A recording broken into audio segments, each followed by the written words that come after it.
नमस्कार मित्रांनो, मी आपला मित्र ॲडव्होकेट अंबाजू वैरा. लीगल टिप्स या चॅनलमध्ये आपल्या सर्वांचं हार्दिक हार्दिक स्वागत. आज आपण या व्हिडिओमध्ये प्रतिज्ञापत्र म्हणजे काय याविषयी सविस्तरपणे जाणून घेणार आहोत. जर आपण या चॅनलवर नवीन असाल किंवा आतापर्यंत आपण या चॅनलला सबस्क्राईब केलं नसेल तर चॅनलला सबस्क्राईब करून घ्या. सोबतच बेल आयकॉन प्रेस करायला अजिबात विसरू नका. तर चला मग जाणून घेऊया प्रतिज्ञापत्र म्हणजे काय.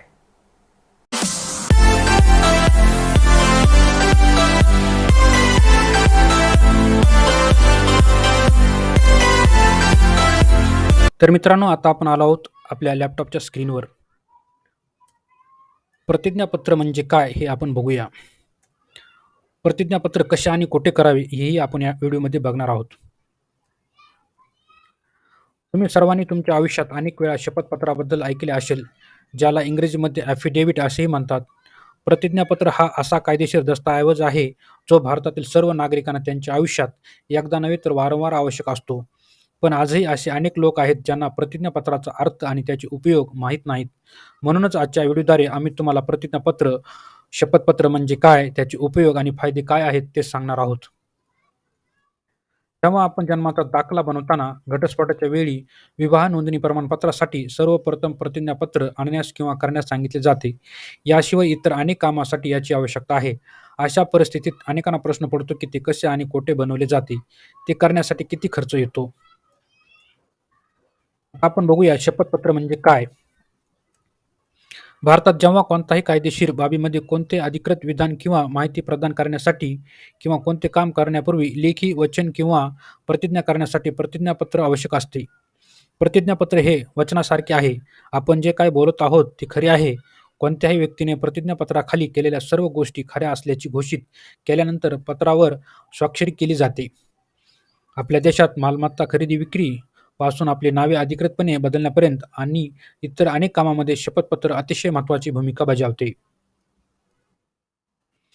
प्रतिज्ञापत्राचे किती प्रकार आहेत? भारतात 2 प्रकारचे शपथपत्र आहेत. त्यामधील पहिलं आहे न्यायिक प्रतिज्ञापत्र. न्यायिक प्रतिज्ञापत्र म्हणजे काय? न्यायालयीन प्रतिज्ञापत्र म्हणजे एखाद्या साक्षीदाराने किंवा पक्षकाराने एखाद्या खटल्यासाठी केलेले लिखित विधान आहे, जे न्यायालयीन खटल्यासारखे न्यायालयीन प्रक्रियेत पुरावा म्हणून सादर केले जाते. यामध्ये तोंडी साक्ष्य देण्याऐवजी साक्षीदार लेखी स्वरूपात शपथपत्र तयार करून त्यावर स्वाक्षरी करून त्याचे म्हणणे लेखी स्वरूपात देतात. ही प्रतिज्ञापत्रे पुरावा म्हणून न्यायालयात सादर केली जातात. याशिवाय न्यायालयीन प्रतिज्ञापत्र हे एक दस्तऐवज आहे जे न्यायालयीन प्रक्रियेद्वारे तयार केले जाते आणि त्यासाठी न्यायालयीन शुल्क आकारले जाते, ज्यावर न्यायालयानेच शिक्कामोर्तब केला आहे. गैरन्यायिक प्रतिज्ञापत्र. गैरन्यायिक प्रतिज्ञापत्र म्हणजे काय? गैरन्यायिक शपथपत्रे थेट न्यायालयीन कामकाजाशी संबंधित नाहीत. ही शपथपत्रे विविध उद्देशासाठी वापरली जाऊ शकतात, जसे की विविध कायदेशीर, प्रशासकीय किंवा व्यावसायिक संदर्भातील काही तथ्ये किंवा विधानांच्या सत्याची पुष्टी करण्यासाठी. ही प्रतिज्ञापत्र गैरन्यायिक स्टॅम्प पेपरवर लिहून तयार केली जाते. यासाठी सर्व राज्यामध्ये स्टॅम्प पेपरची किंमत वेगवेगळी असते. त्याची किंमत ₹10 पासून ते ₹100 जास्त असू शकते. ते प्रमाणित करण्यासाठी नोटरी पब्लिकद्वारे स्वाक्षरी आणि शिक्का लावून त्याची पडताळणी केली जाते. प्रतिज्ञापत्र कधी आणि का दिले जाते? प्रतिज्ञापत्र हे कोणत्याही व्यक्तीने नोटरी पब्लिक किंवा इतर कोणत्याही अधिकृत अधिकाऱ्याच्या उपस्थितीत स्वेच्छेने दिलेले लिखित विधान आहे. शपथपत्रे सामान्यतः शपथपूर्वक साक्ष देण्यासाठी किंवा कायदेशीर कार्यवाही किंवा इतर अधिकृत बाबींची माहिती देण्यासाठी वापरली जातात. कायदेशीर बाबीमध्ये कोणत्याही घटनेची माहिती, वस्तुस्थिती आणि माहिती सादर करण्यासाठी प्रतिज्ञापत्र पुरावा म्हणून वापरले जाऊ शकते. कोणत्याही प्रकारचे दस्तऐवज बनवताना त्यात दिलेली माहिती बरोबर असल्याची लेखी घोषणा देणे आवश्यक आहे, जसे की जन्म प्रमाणपत्र, विवाह नोंदणी, पासपोर्ट, विम्याचा लाभ मिळवणे, दुसऱ्याच्या नावावर मालमत्ता हस्तांतरित करणे. अशा काही अधिकृत व्यवहाराच्या बाबतीतही शपथपत्र दिले जाते. जर एखादी व्यक्ती स्वतः कागदपत्रावर स्वाक्षरी करू शकत नसेल, तर तो एक प्रतिज्ञापत्र देऊ शकतो, जे सिद्ध करते की दस्तऐवजावर पहिली स्वाक्षरी त्याने केली होती. उत्पन्न, खर्च, कर्ज इत्यादी आर्थिक बाबींमध्ये ही प्रतिज्ञापत्र दिले जाते. प्रतिज्ञापत्र देऊन कोणत्याही परिस्थितीत दिलेल्या माहितीची विश्वासार्हता वाढवता येते. प्रतिज्ञापत्र कोणत्या प्रकरणांमध्ये वापरले जाते? प्रतिज्ञापत्र अनेक कामामध्ये वापरले जात असले तरी काही मुख्य कामे आहेत ज्यामध्ये त्याचा सर्वाधिक वापर केला जातो ते खालीलप्रमाणे आहेत. कोणतेही गुन्हेगारी रेकॉर्ड नसलेले प्रतिज्ञापत्र. एखाद्या व्यक्तीचे कोणतेही गुन्हेगारी रेकॉर्ड नाही हे घोषित करण्यासाठी हे शपथपत्र वापरले जाते. याचा उपयोग रोजगार, व्हिसा, अर्ज आणि विविध सरकारी संबंधित प्रक्रियांसाठी केला जातो. नातेसंबंधाचे प्रमाणपत्र.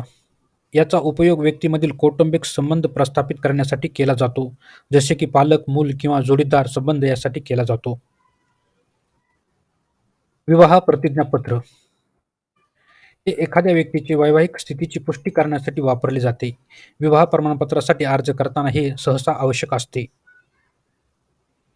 न हरकत प्रतिज्ञापत्र. हे न हरकत घोषित करण्यासाठी वापरले जाते, असे की एखाद्या व्यक्तीला कोणत्याही कृती किंवा निर्णयावर आक्षेप नाही. उदाहरणार्थ, जेव्हा पालक त्याच्या मुलाच्या प्रवासासाठी किंवा लग्नासाठी संमती देतात, तेव्हा ते आवश्यक असू शकते. नुकसानीचे प्रमाणपत्र.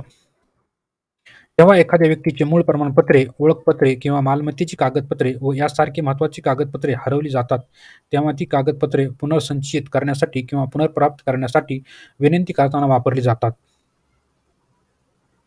निवासाचे प्रतिज्ञापत्र. हे शपथपत्र एखाद्या व्यक्तीच्या निवासस्थानाची पुष्टी करण्यासाठी वापरले जाते. कायदेशीर प्रक्रियेदरम्यान घराच्या पत्त्याची पडताळणीसाठी ही आवश्यक असू शकते. संमतीचे प्रतिज्ञापत्र. जेव्हा एखादी व्यक्ती कोणत्याही कृती किंवा निर्णयाला संमती देते, तेव्हा हे शपथपत्र वापरले जाते.